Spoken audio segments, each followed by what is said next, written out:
Hello, good morning all of you.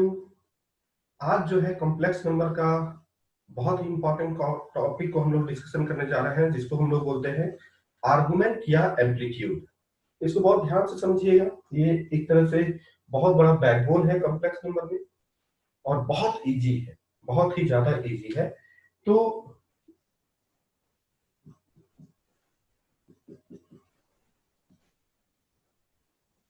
Now amplitude क्या होता है या आर्गुमेंट भी उसको बोलते हैं, दोनों वर्ड आप देख सकते हैं बहुत सारी जगह। तो कोई भी कॉम्प्लेक्स नंबर मान लीजिए है z equal to x plus i y. यहां पे मैं लिख देता हूं एम्पलीट्यूड आर्गुमेंट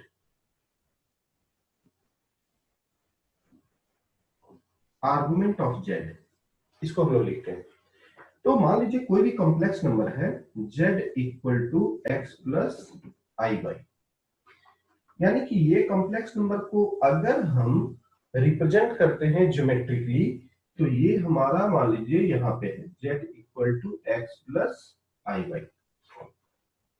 नाउ ये अगर ऐसा हम दिखा रहे हैं तो ये कुछ एंगल बना रहा है, सपोज ये एंगल थीटा है।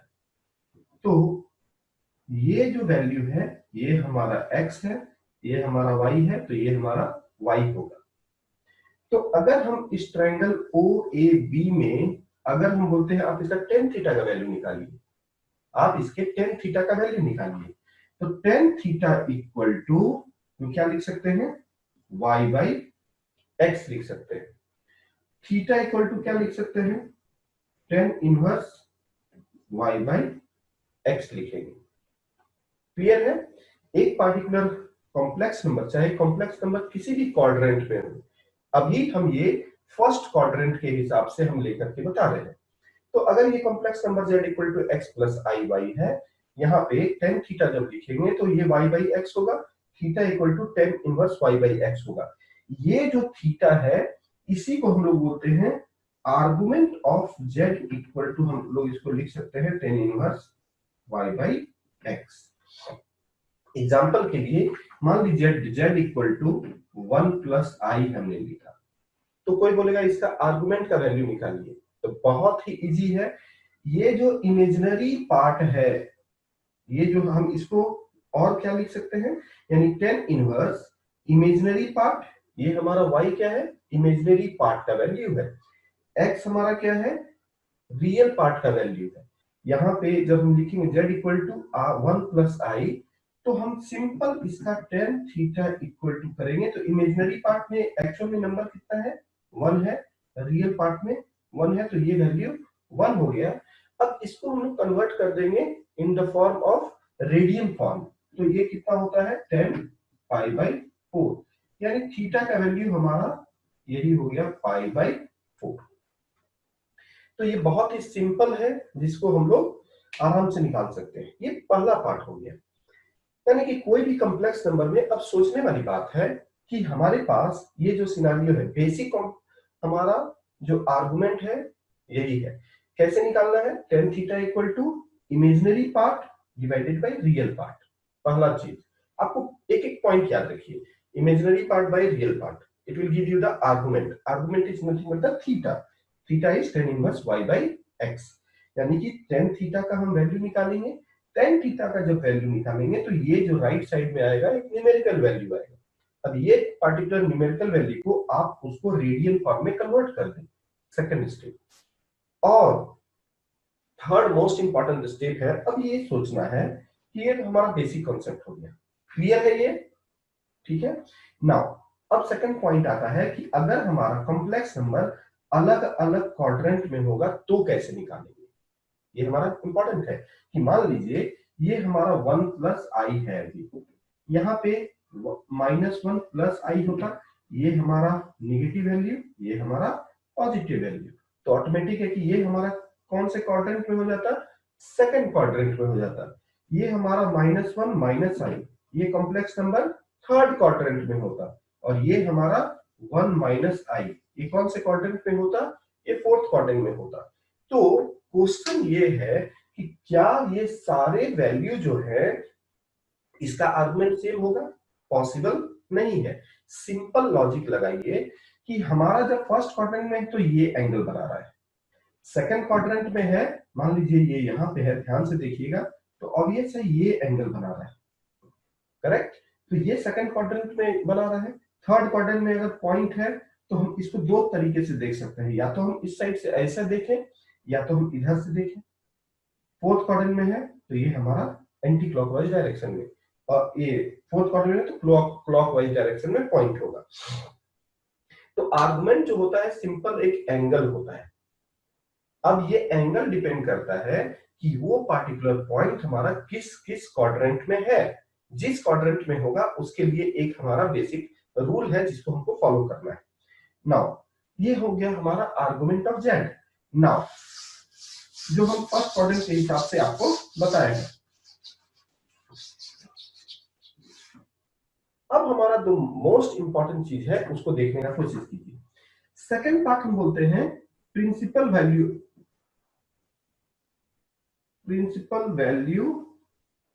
Of argument. क्लियर है? Principal value of the argument. अब यहां पे सोचना है ये भी एक आर्गुमेंट है, लेकिन प्रिंसिपल वैल्यू क्यों बोलता है? क्योंकि ये वैल्यू -पाई से लेकर के और पाई के बीच में ये लाई करता है। क्लियर है? -पाई से लेकर के पाई के बीच में ये वैल्यू जब लाई करता है, इसको हम लोग बोलते हैं principal value of the argument. बस इतना ही है, प्रिंसिपल वैल्यू और कुछ नहीं है, जो वैल्यू -पाई से पाई के बीच में लाई करता है। नाउ इंपॉर्टेंट ये है कि हमारे पास मान लीजिए कोई कॉम्प्लेक्स नंबर है। हम एक एग्जांपल लेंगे जिससे आपका बहुत ही क्लियर हो जाएगा।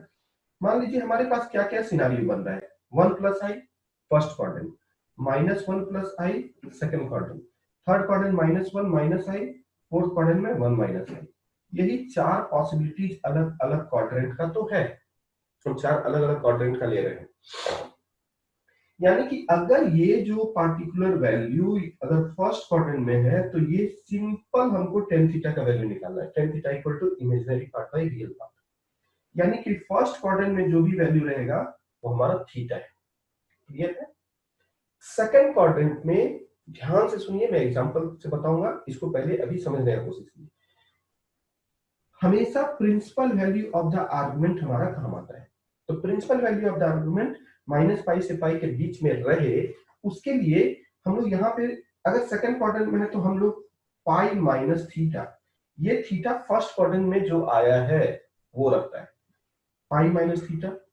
थर्ड क्वाड्रेंट में अगर हमारा पॉइंट है तो थीटा निकाल करके जस्ट इस वैल्यू में सब्स्टिट्यूट कर दीजिए, it will give you the principal value of the argument. Fourth quadrant में है तो माइनस थीटा लिख दीजिए।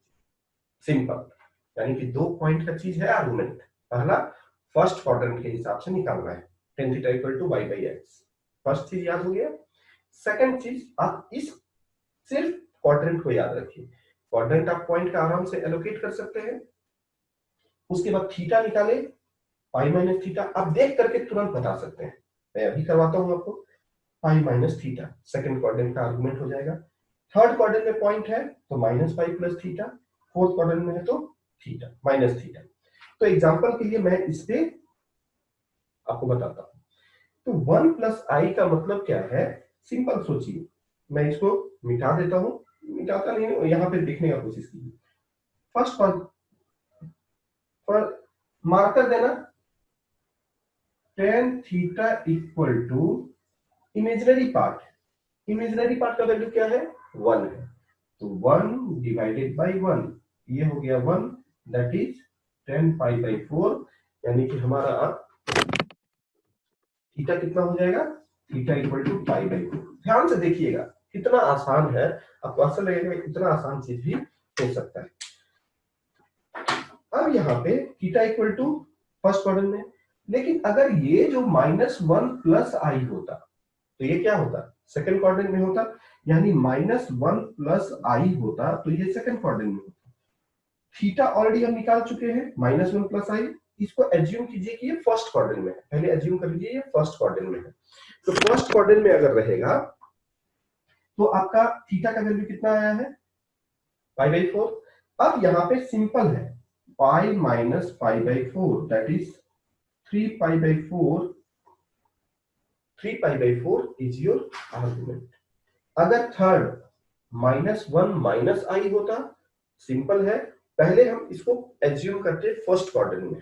फर्स्ट क्वाड्रेंट में pi by 4, simple third quadrant में है तो minus pi plus pi by 4, that will give you minus 3 pi by 4। Answer for the -1 minus I. Fourth quadrant में है pi by 4 minus pi by 4, यानी 4 questions है। 1 plus आई के लिए first quadrant, -1 plus आई के लिए रूल हमने फिर क्या फॉलो किया, पहले हमने टेन थीटा निकाला। फर्स्ट हमने टेन थीटा निकाला, टेन थीटा निकालने के बाद फर्स्ट क्वाड्रेंट के हिसाब से सिर्फ पाई माइनस थीटा को यूज किए। थर्ड क्वाड्रेंट में अगर -1 माइनस आई है, उसका आर्गुमेंट क्या होगा, पहले फर्स्ट क्वाड्रेंट के हिसाब से तो पाई बाई 4 होगा, सब simple minus pi plus pi by 4 minus 3 pi by 4। Fourth quadrant में होगा minus pi by 4, simple.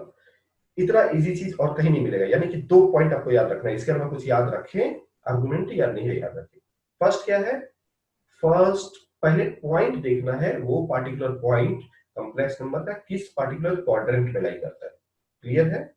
Second ये है कि वो पार्टिकुलर कॉम्प्लेक्स नंबर का पहले फर्स्ट क्वाड्रेंट के हिसाब से आप निकालना, क्लियर है। फर्स्ट क्वाड्रेंट के हिसाब से क्या करना है, बहुत आसान है, tan theta equal to imaginary part का वैल्यू जो पॉजिटिव होगा और रियल पार्ट का value divide by real part का वैल्यू वो भी पॉजिटिव होगा, तो पॉजिटिव के हिसाब से आप उसको रेडियन में कन्वर्ट कर दो। उसके बाद जिस पार्टिकुलर पॉइंट में है उस पार्टिकुलर पॉइंट में सिर्फ आप कन्वर्ट कर दो। इससे आसान और क्या हो सकता है बताइए, क्लियर है। नाउ इतना होने के बाद अब हमारे पास आता है कि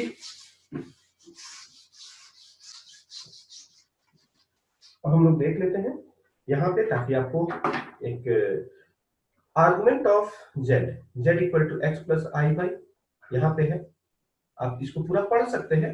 अब ये z equal to r cos theta plus i sine theta मैं आगे बताऊंगा जो पोलर फॉर्म में होगा। यहाँ पे आप देख सकते हैं complex number p x, y modulus निकाला root under x square plus y square, theta का value y by x, theta equal to tan inverse y by x, यानी argument of z tan inverse y by x, clear है। वही चीज मैंने बताया। Principal value of the argument अब देखेंगे तो माइनस पाई से लेकर के पाई के बीच में जो लाई करता है उसी को हम लोग बोल रहे हैं principal value of the argument. अब यहाँ पे आप देख सकते हैं जो हमने पॉइंट बताया, जिसके हिसाब से यहाँ पे देखिए थीटा पहला first quadrant pi minus theta, third quadrant में minus pi plus theta, fourth quadrant में है minus theta. Argument of zero is not defined, क्योंकि वो 0 बाय 0 हो जाएगा, और 0 बाय 0 जो है अनडिफाइंड फॉर्मेट है, इनडिटरमिनेंट फॉर्मेट है, क्लियर है। नाउ अब properties of the complex number है, इसको आपको ध्यान से देखना है। Properties of the complex number, इसमें 4 प्रॉपर्टीज आपका बहुत ज्यादा यूज होता है, इस चीज को समझना है। Properties of the complex number वही होता है जो लॉग का प्रॉपर्टीज होता है। 4 ऐसे में दिखाता हूं। मान लीजिए argument of z1 dot z2, अब सोचिए लॉग a डॉट b क्या होता है, log a plus log b होता है, तो यहां पे सिंपल है argument of z1 plus argument of z2, log a plus b।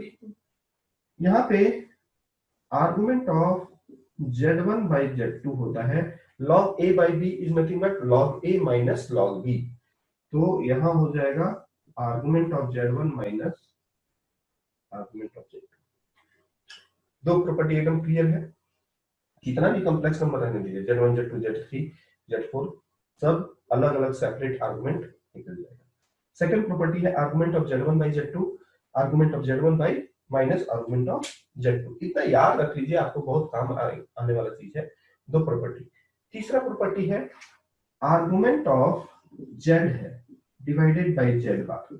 अब सोचिए कि इसका वैल्यू क्या लिखेंगे, तो argument of z divided by z बार, तो हम इस फार्मूला के हिसाब से अगर लगाएं तो हमारा क्या होगा, argument of z minus argument of z bar, clear है। नाउ अब ये आर्गुमेंट ऑफ z बार हमारा क्या होता है, minus of argument of z that is nothing but minus minus plus 2 argument of z। ये सिंपल है आर्गुमेंट z, और उसका अगर कंजुगेट है नीचे में तो 2 आर्गुमेंट ऑफ कॉम्प्लेक्स नंबर हो जाएगा। बहुत इंपॉर्टेंट है, ये सब याद रखिए। और ये k इक्वल टू 0, ये आप नहीं भी याद रखते तो कुछ टाइम के लिए चल जाएगा। पहले आप बेसिक प्रॉपर्टी समझ लीजिए। आर्गुमेंट ऑफ z का power n third important property है जिसको समझना बहुत ज्यादा जरूरी है। मान लीजिए कोई भी कॉम्प्लेक्स नंबर, ये बहुत काम आने वाला चीज है, z का पावर n है, कोई भी कॉम्प्लेक्स नंबर में z का पावर n पावर में है, तो ये आपका बाहर आ जाएगा n argument of z। Simple है, जो यहाँ पे दिखाया गया है।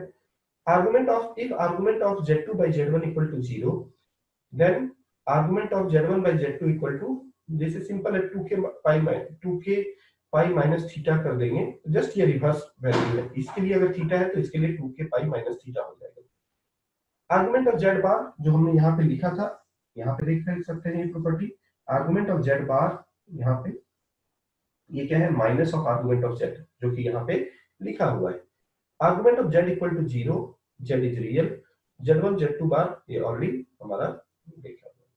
नाउ क्वेश्चन देख सकते हैं यहाँ पे कि सबसे पहले हमारा क्वेश्चन है find the modulus and argument. ये हमारा सीबीएसई लेवल में आता है।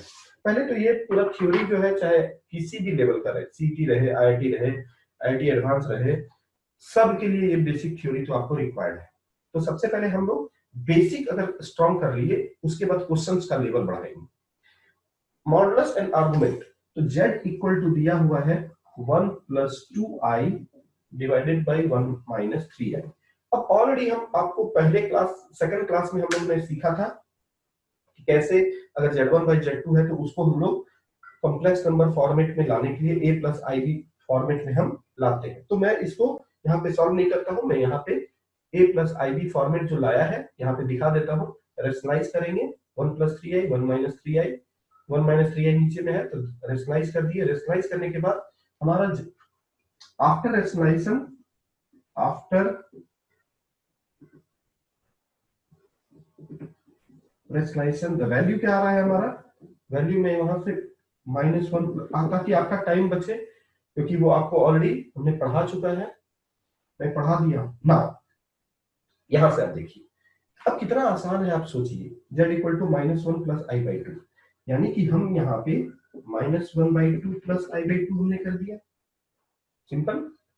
अब हमने क्या बोला, पहले फर्स्ट कोऑर्डिनेट के हिसाब से निकालना है, यानी कि argument of z, imaginary part का वैल्यू कितना है 1/2, रियल पार्ट में -1/2 है, तो हम यहाँ पे मॉड लिख करके लिखेंगे 1/2, क्योंकि फर्स्ट क्वाड्रेंट में तो सारे वैल्यू पॉजिटिव होते हैं। ये हो गया 1, यानी कि 10 π/4, यानी कि थीटा का वैल्यू क्या हो गया π/4। ये हमारा फर्स्ट क्वाड्रेंट के हिसाब से निकला है। ये जो वैल्यू हमारा निकला है फर्स्ट क्वाड्रेंट के, लेकिन ये पॉइंट किस क्वाड्रेंट में है, negative positive, negative positive second quadrant में है, तो हम लोग क्या लिखेंगे पाई माइनस थीटा।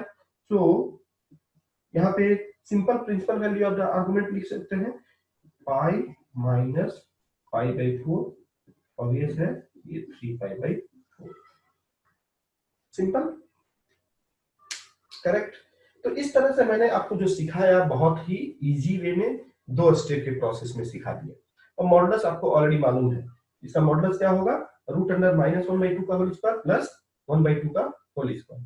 ऑलरेडी मॉडुलस हमने सिखा दिया है, पहले आप सारे वीडियो में जाके देख सकते हैं वो पूरा चीज, बहुत ही आसान है एकदम। ठीक है, π/4 आंसर इज 3π/4। तो इतना लंबा प्रोसेस आप जो बुक में देखते हैं उसको मैं बहुत ही सिंपलेस्ट तरीके से बता दिया। अब कोई भी आप आर्गुमेंट आराम से निकाल सकते हैं। ये हमारा हो गया आपका पूरा। कोई भी कॉम्प्लेक्स नंबर में एक चीज याद रखिए, अगर z1 बाई z2 है तो पहले उसको कन्वर्ट करना है z equal to a plus i b format में, और उसके बाद आर्गुमेंट निकालना है।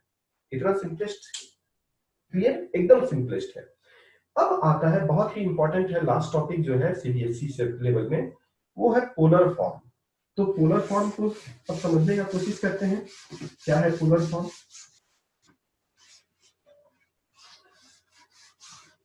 नाउ अब देखिए यहाँ पे पोलर फॉर्म हमारा क्या होता है,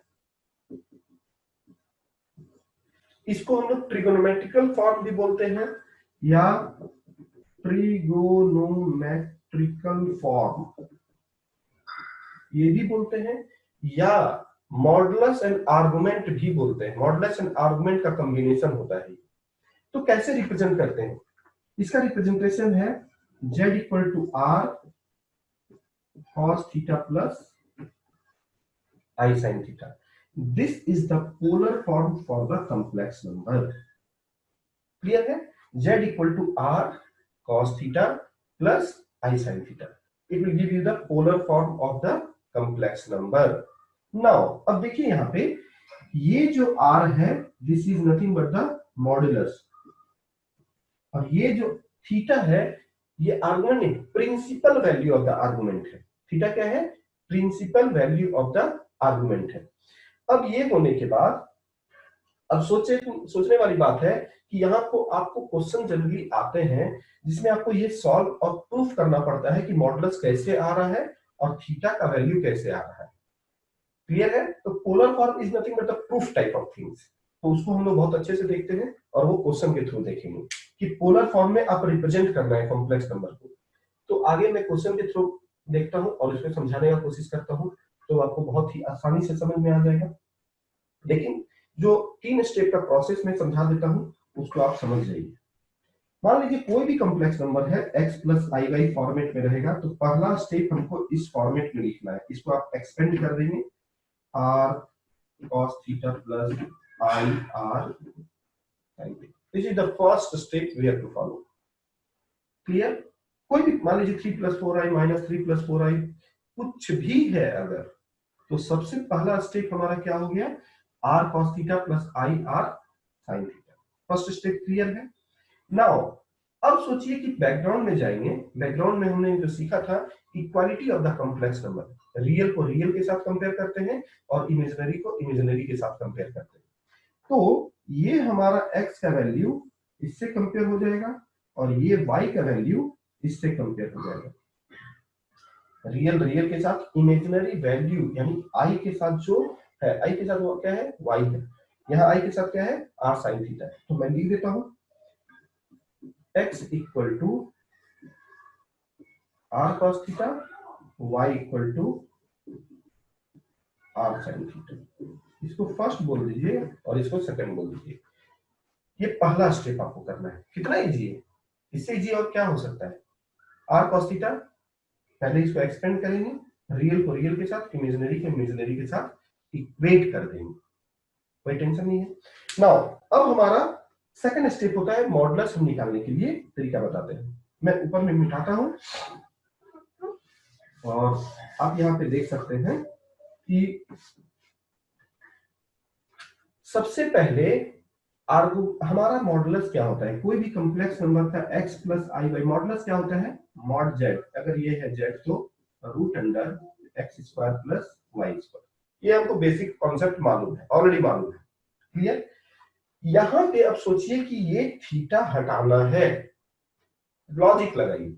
एक्स स्क्वायर चाहिए तो स्क्वायर करना पड़ेगा दोनों साइड में, करेक्ट? फर्स्ट और सेकंड इक्वेशन में दोनों में स्क्वायर करते हैं, क्या होगा? X square plus x square equal to r square cos square theta. Square करते हैं फर्स्ट और सेकंड दोनों को, तो क्या होगा? X square equal to r square cos square theta, square कर दिया। सेकंड वाले को भी y square equal to r square sine square theta. Basic concept लगाइए कि अगर हमारे पास मॉडुलस में थीटा नहीं है तो थीटा एलिमिनेट कैसे होगा? Basic trigonometric formula cos square theta plus sin square theta क्या होता है? 1 होता है। तो ऐड कर देते हैं हम इसको, x square plus y square equal to r square cos square theta plus sin square theta. अब यहाँ पे हमारा x square plus y square equal to r square, यानी r equal to x square plus y square. यही तो है हमारा। ये स्टेप आपको कोई भी कॉम्प्लेक्स नंबर में अगर हमको पोलर फॉर्म में निकालना है तो ये स्टेप आपको दिखाना पड़ेगा। आप तो ऐसे भी एक लाइन में निकाल सकते हैं root under x square plus y square, लेकिन जब बोलेगा पोलर फॉर्म में रिप्रेजेंट करना है तो आपको बाकायदा, ये ऑब्जेक्टिव क्वेश्चन में नहीं आते, ये सब्जेक्टिव सीबीएसई में आते हैं पोलर फॉर्म में कन्वर्ट करने के लिए। तो r cos theta, r sine theta यहाँ पे है, आप आराम से आर निकालिए। अब सोचने वाली बात है कि आर्गुमेंट कैसे निकालेंगे। ये क्लियर है, ये मैं मिटा देता हूं, मैं इसको रखा हुआ हूं क्योंकि हम लोग इसी से काम कर रहे हैं। नाउ अब यहाँ पे मैं दूसरा स्टेप ये लिखता हूं, हमारा आर्गुमेंट क्या होता है, theta equal to tan inverse y by x, ये है। तो यानी कि हमारा ये जो है cos थीटा sin थीटा, यानी कि tan थीटा का वैल्यू है हमारा y बाई एक्स। बहुत सिंपल है, लॉजिक सोचिए, tan theta equal to y by x है, कहां से आएगा, ये sin theta by cos theta हमारा हमको मालूम है tan थीटा होता है, तो क्यों ना सेकंड डिवाइडेड बाई फर्स्ट हम कर देते हैं, second equation divided by first equation. तो r sin theta equal to y, r cos theta equal to x, देख लीजिए। अब डिवाइड कर दीजिए तो क्या होगा, डिवाइड कर देते हैं, मैं यहीं पे डिवाइड कर देता हूं, ठीक है, ताकि आपके लिए क्लियर है।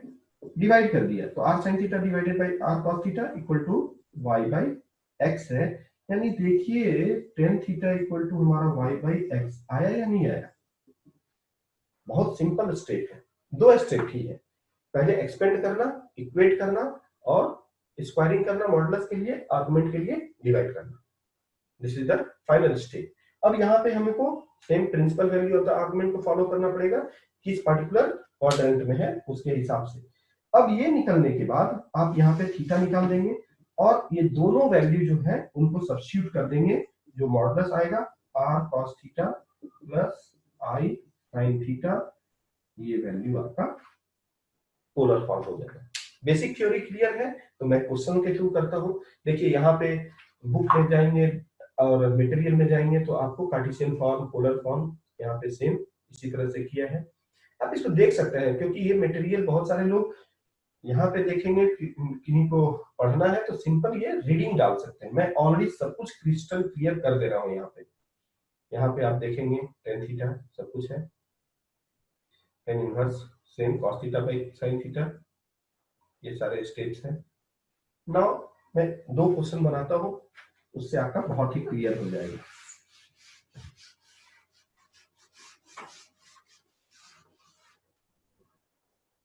Right -1 plus √3i in polar form and determine modulus and principal value of the argument. ये क्वेश्चन आता ही आता है। सबसे फर्स्ट स्टेप हमने क्या बोला है, फर्स्ट स्टेप आपको z equal to r cos theta plus i sin theta ये लिखना है। फर्स्ट ये पोलर लिख देना है, the polar form is z equal to r cos theta plus i sin theta. हमारा z क्या है, -1 प्लस √3i, यहीं पे आप एक्सपेंड कर लीजिए, कोई दिक्कत नहीं, r cos theta plus i r sin theta. Second step क्या है, अब इक्वेट करना है, यानी कि r cos theta equal to -1, r sin theta equal to √3i। तो इसको हम लोग फर्स्ट इक्वेशन बोल देंगे, इसको सेकंड इक्वेशन बोल देंगे। इसको मैं ऐसे लिखता हूं, आपके लिए आसान रहेगा, r cos theta r sin theta equal to क्या है, √3। इसको आप फर्स्ट सेकंड इक्वेशन बोल दिए। Now square both side, square and add equation first and second. तो जब हम स्क्वायर करेंगे तो ये हमारा हो जाएगा r square cos square theta plus r square sin square theta equal to -1 का स्क्वायर 1 प्लस √3 का होल स्क्वायर 3। क्लियर है, ये हो जाएगा। अब r square cos square sin square theta 1 हो जाएगा, मैं डायरेक्ट थोड़ा लिखता हूँ, स्पेस का कमी है। r square equal to 4, r equal to √4 equal to 2। ध्यान देना है मॉडुलस में कभी भी नेगेटिव नहीं आता है, यानी r इक्वल टू 4 का मतलब हो गया ये हमारा मॉड z का वैल्यू निकल गया 2। तो फर्स्ट स्टेप क्लियर है, यही तीन स्टेप में r cos थीटा -1 के बराबर, r sin थीटा √3 के बराबर, स्क्वायर एंड ऐड करेंगे फर्स्ट और सेकंड इक्वेशन को, तो r square cos square theta equal to -1 का होल स्क्वायर, राइट साइड में क्या होगा 1 होगा। R square sine square theta √3 का स्क्वायर क्या हो गया 3 हो गया। अब आर स्क्वायर कॉमन लेंगे तो cos square theta plus sign square theta क्या होगा 1 होगा, 4 के बराबर है। हमारा आर का वैल्यू क्या हो जाएगा 2 हो जाएगा। This is nothing but the modulus of the complex number, इसमें निकल गया। नाउ ये हम मिटा देते हैं। अब हमारा सेकंड पार्ट आता है आर्गुमेंट निकालने के लिए। तो फॉर द आर्गुमेंट क्या करना है, divide second divided by first. तो यहां पे हम लोग हमेशा साइन थीटा को ऊपर रखेंगे, तो यहां पे r sine theta divided by r cos theta equal to √3 by -1। Correct. ध्यान से देखिएगा, अभी बहुत इंपॉर्टेंट है।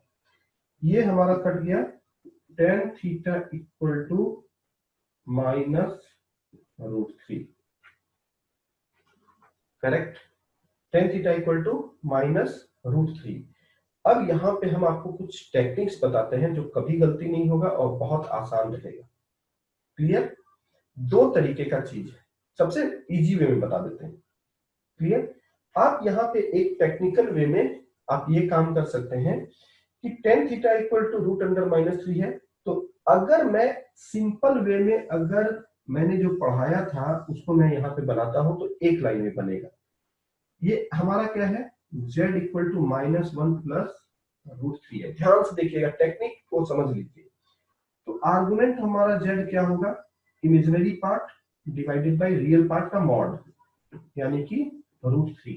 फर्स्ट क्वाड्रेंट के हिसाब से मैंने निकाल दिया ये, यानी कि हमारा tan थीटा इक्वल टू कितना है √3 इक्वल टू √3 का वैल्यू कितना होता है हमारा tan 60 डिग्री। तो tan theta equal to tan 60 degree का मतलब हमारा हो गया π/3। यहां तक क्लियर है। अब हमारा अगर ये पॉइंट सेकंड क्वाड्रेंट में है, -1 नेगेटिव, √3 पॉजिटिव। अब हमको अगर principal value of the argument निकालना था तो क्या करना था, i माइनस π/3, दिस इज 2π/3। 2π/3 तो आंसर है, लेकिन अब इस यहाँ पे आप कैसे दिखाएंगे, यहाँ पे भी आप ऐसे दिखा सकते हैं कि tan थीटा इक्वल टू, यहाँ पे आप ऐसा लिख सकते हैं as per the first quadrant में। आप पहले फर्स्ट क्वाड्रेंट के हिसाब से निकालिए। tan थीटा इक्वल टू यहाँ पे मॉड कर दीजिए। मॉड करेंगे तो यहाँ पे tan थीटा इक्वल टू √3। मैं दो तरीका बताता हूं इसको ताकि आपको आसान लगे। और principal value of the argument और ये हो जाएगा हमारा tan π/3, और principal value of the argument हो जाएगा π माइनस π/3, दिस इज 2π/3। और इसमें आप सब्स्टिट्यूट कर देंगे, z इक्वल टू r का वैल्यू हमारा आया था 2 cos 2π/3 प्लस i sin 2π/, देख सकते हैं इसको। एक तो ये तरीका हो गया कि आप सिंपल जो यहां पर था, यहां पे आप मॉडुलस लेकर के आप बना दिए। तो आंसर हम देख लीजिए, हमारा यहाँ पे सिंपल है हमारा answer 2 cos 2π/3 plus i sin 2π/3। लेकिन यहाँ पे जो आपको एक बहुत इंपॉर्टेंट टेक्निक में बता दिया, जो आप यहाँ पे फॉलो करते हैं उसी को आप यहाँ पे मॉड लेकर के as per the first quadrant के हिसाब से निकाल करके, और principal value of the argument theta pi minus theta का जो हमने फार्मूला बताया था वो कर दिए। लेकिन आपको अगर डायरेक्ट करना है तो वो भी मैं बता देता हूं। तो ये हमारा आंसर आ गया। अब हमको यहाँ पे आया है हमारा tan थीटा इक्वल टू -√3। यहाँ पे ध्यान से देखिएगा, मैं आपको अगर डायरेक्ट करना है तो कैसे करेंगे। एक ट्रिगोनोमेट्रिक हम फॉर्मेट में लाते हैं। सबसे पहले निगेटिव को एज यूजुअल छोड़ दीजिए, और √3 के बदले में हम लोग क्या लिख सकते हैं, tan π/3। क्लियर है।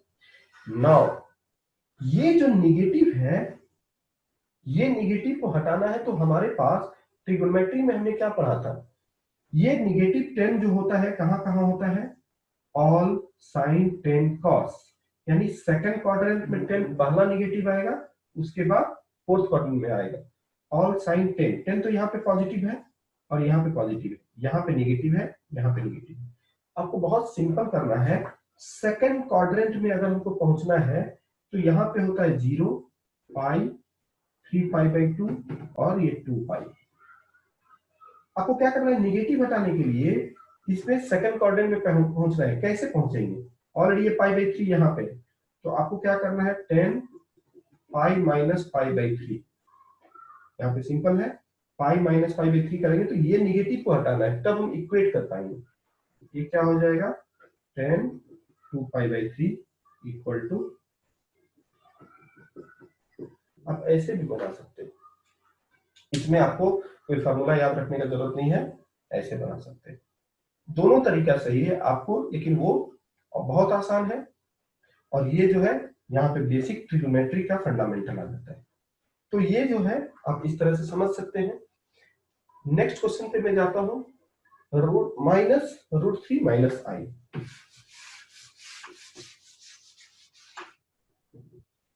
माइनस z इक्वल टू हमारा है पोलर फॉर्म में, मैं डायरेक्ट लिखता हूं r cos theta plus i sin theta. Question है -√3 माइनस i, यानी r cos theta plus i r sin theta. आप कंपेयर कर लें, कंपेयर करेंगे तो हमारा क्या होगा, cos थीटा इक्वल टू -√3 और sin theta equal to -1। Clear है, r sin थीटा, यानी यहाँ r छूट गया, r cos theta equal to real part और r sin theta equal to -1। Clear है। नाउ पहला स्टेप मॉडुलस के लिए क्या करना है, squaring. This is the equation first, this is the equation second, square and add. मैं डायरेक्ट अब करता हूं, r square cos square theta plus r square sin square theta equal to -√3 का होल स्क्वायर प्लस -1 का whole square. Clear है। और ये हो जाएगा हमारा r square cos square theta plus sin square theta 1 हो जाएगा, √3 का whole square 3 plus 1 4, r equal to 2। Simple. Same way ये हमारा हो गया मॉडुलस। अब हमें आर्गुमेंट निकालना है, तो मैं इसको मिटा देता हूं, यानी कि यहां पे मैं डायरेक्ट लिख देता हूं आंसर आपको 2। अब है हमारा आर्गुमेंट के लिए, तो second divided by first, r sin theta divided by r cos theta equal to, r sin theta क्या है -1 बाय -√3, ये 1/√3, ये कट गया, यानी tan थीटा इक्वल टू 1/√3। अब सोचने वाली 1/√3 कहाँ पे होता है, 30 डिग्री, तो हम इसको आर्गुमेंट में कन्वर्ट करेंगे, पोलर फॉर्म में करेंगे, 10π/6। क्लियर है। नाउ अब देखेंगे तो ये कौन से क्वाड्रेंट में है। मैं आपको जो टेक्निक बताया था principal value of the argument निकालने के लिए, थर्ड क्वाड्रेंट में है। तो थर्ड क्वाड्रेंट में हमारा क्या होता है, यहाँ पे फर्स्ट थीटा जो ऑलरेडी हमारा निकल चुका है, थीटा इक्वल टू π/6 ऑलरेडी हमारा निकल चुका है। सेकंड क्वाड्रेंट के लिए π-6, थर्ड क्वाड्रेंट के लिए -π+6, फोर्थ क्वाड्रेंट के लिए -थीटा। ऑब्वियस है ये जो पॉइंट है थर्ड क्वाड्रेंट में, थर्ड क्वाड्रेंट के लिए क्या करना होगा, प्रिंसिपल, यहाँ पे principal value of the argument, argument of z हम क्या लिखेंगे,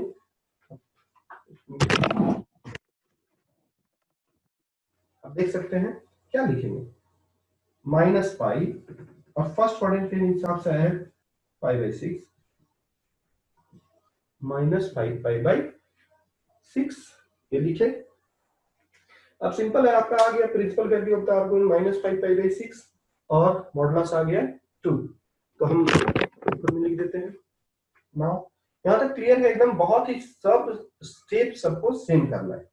तो यहाँ पे आप सिंपल सब्स्टिट्यूट कर देंगे, हमारा क्या हो जाएगा form, z equal to 2 cos -5π/6 plus i sin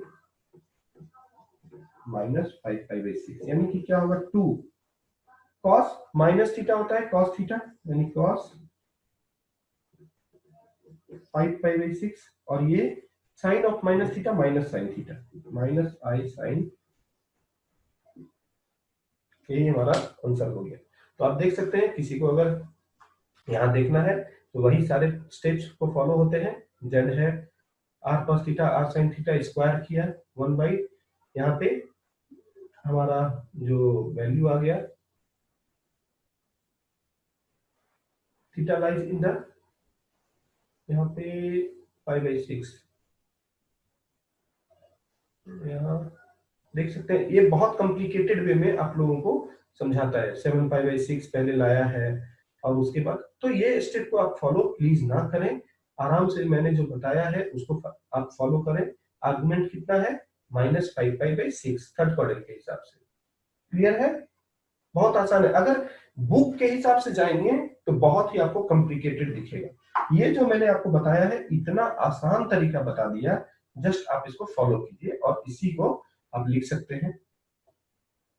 तो ये जो है आपका आंसर हो गया, यहाँ पे 2 है, यहाँ पे आपका r इक्वल टू 2 और आर्गुमेंट है -5 पाई बाई 6, यानी कि जब हम इसको सब्स्टिट्यूट कर देंगे तो 2 cos 5 pi by 6 minus i sine 5 pi by 6 हो जाएगा। और ये मैं आपको होमवर्क देता हूँ 2 plus i divided by 3 minus i का होल स्क्वायर, और जब बना लेंगे तो आप खुद से चेक कर सकते हैं। मैं आपको आंसर भी दिखा देता हूँ इसका। जब सबसे पहले इसको कॉम्प्लेक्स नंबर फॉर्मेट पे तोड़ेंगे तो क्या आ रहा है 1/2 आई आ रहा है, करेक्ट, 1/2 आई।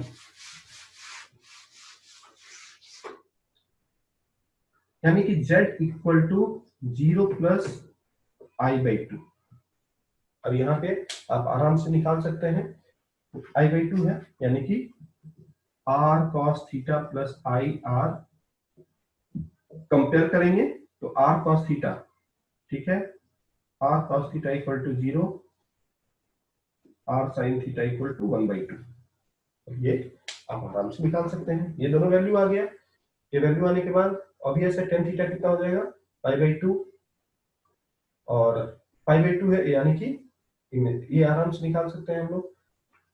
आर्गुमेंट निकल गया, मॉडुलस निकल गया, ये आपका पूरा आंसर है। तो ये पूरा का पूरा आप सोच सकते हैं कि ये हम लोग पूरा का पूरा कॉम्प्लेक्स नंबर जो हमारा सीबीएसई लेवल पे था, सबसे पहले हम लोगों ने क्या पढ़ा, आयोटा पढ़ा, equality of the complex number and operation in the complex number, plus minus negative, plus minus multiplication division and equality. ये उसके बाद सबसे पहले हम लोग कंजुगेट, उसके प्रॉपर्टीज, उसके क्वेश्चंस किए। उसके बाद हमने क्या किया, मॉडुलस, उसके प्रॉपर्टीज, उसके क्वेश्चंस किए। आज हमने क्या किया है, आर्गुमेंट, उसके प्रॉपर्टीज और उसके क्वेश्चंस किए हैं, और उसके साथ साथ हम लोग पोलर फॉर्म को भी पढ़े हैं जो कि कॉम्बिनेशन होता है आर्गुमेंट एंड मॉडुलस का। तो इतना पूरा होने के बाद नेक्स्ट वीडियो जो है हमारा रहेगा, वो क्या क्या चीज है और क्या क्या चीज है कॉम्प्लेक्स नंबर में, उसको समझने का कोशिश कीजिए। वो पहला अभी है square root of the complex number, उसको डिस्कस करेंगे। क्यूब रूट ऑफ यूनिटी, उसको डिस्कस करेंगे। ये दोनों चीज आपका बहुत इंपॉर्टेंट चीज अब आ गया जो कि competitive exam point of view से। उसके बाद क्या आएगा, डी मोइवर्स थ्योरम, वो बहुत ही इंपॉर्टेंट है, तो उसको हम लोग डिस्कस करेंगे। उसके बाद हमारा geometrical representation of the complex number, जो कि आपका पूरा कोऑर्डिनेट ज्योमेट्री है, पूरा का पूरा कोऑर्डिनेट ज्योमेट्री उसमें आ जाता है। तो उसको हम लोग अभी तत्काल के लिए, क्योंकि उसमें पाराबोला, एलिप्स, हाइपरबोला, ये सब का आपको नॉलेज होना चाहिए, तो उसको अभी हम लोग डिस्कस नहीं करेंगे, उसको हम लोग बाद में डिस्कस करेंगे। लेकिन इतना तक square root of complex number, de Moivre's theorem और क्यूब रूट ऑफ यूनिटी, इतना तक हम लोग पूरा का पूरा डिस्कस करके इस टॉपिक को हम लोग वाइंड अप करेंगे। इसके बाद जो हमारा सेशन है, इसमें हम लोग लगभग 10 सेट क्वेश्चंस बनाते हैं। फर्स्ट 2 सेट होता है पूरा का पूरा सीबीएसई लेवल का, जिसमें कि बहुत सारे क्वेश्चंस हम जो प्रीवियस ईयर जितने भी क्वेश्चंस हैं उसको हम लोग पूरा का पूरा देते हैं। उसके बाद सेकंड स्टेप क्या होता है, सीईटी लेवल का क्वेश्चंस। तो सीईटी लेवल के पूरे क्वेश्चन जितने भी वो आपका सीईटी में अभी तक आया हुआ है, उसको हम लोग डिस्कस करते हैं। उसका भी, क्योंकि बहुत सारे क्वेश्चंस होते हैं साल में, अगर 20 ईयर का क्वेश्चन देखेंगे तो बहुत सारे हो जाते हैं। उसके बाद जेईई मेंस का क्वेश्चन, फिर आईआईटी एडवांस लेवल का जो क्वेश्चन होता है। तो ये बहुत ही एक समझिए कि क्वेश्चंस को आप बहुत अच्छे से यहाँ पे कर सकते हैं। तो मेरा यही कहना है कि आप लोगों को क्वेश्चंस के लिए मैं यहाँ पे डिस्कशन जो आप करना चाहते हैं वो क्वेश्चंस के लिए मैं यहाँ पे चार्ज करता हूँ। लेकिन इसके अलावा जितने भी बेसिक पढ़ने हैं, और मैं सब आपको दो दो कम से कम सेट ऐसा ऑब्जेक्टिव और सब्जेक्टिव का भी दूंगा, जिसको कम से कम 10-10 20-20 क्वेश्चंस की कैसे हम लोग डिस्कस करते हैं, और क्वेश्चंस को ट्रिक बताना मेन है, ट्रिक बताना। वो ट्रिक आपको क्लास मतलब जो ऑनलाइन सेशन में होता है उसके लिए हम लोग चार्ज करते हैं। सिंपल इतना ही है, नहीं तो जितने भी आप पढ़ सकते हैं वो पूरी तरह से फ्री है। और जो क्वेश्चंस होते हैं बहुत ही अच्छे और बहुत सारे जगह से कलेक्टेड क्वेश्चंस हमारे पास हैं, जिसको हम लोग डिस्कस करते हैं। और मेरा यही मानना है कि आप दूसरों को हेल्प कीजिए, और ये जो है मैं पूरी तरह से फ्री 11th एंड 12th के सारे कोर्सेज को मैं फ्री कर दे रहा हूँ। जिनको और क्वेश्चंस बनाने के हैं, जो बहुत सीरियस है, वो हमसे डायरेक्ट कांटेक्ट कर सकते हैं। हमारे जो नंबर दिए हुए हैं उस पर कांटेक्ट करके आप अपना रजिस्ट्रेशन खुद कर सकते हैं और आगे बढ़ सकते हैं।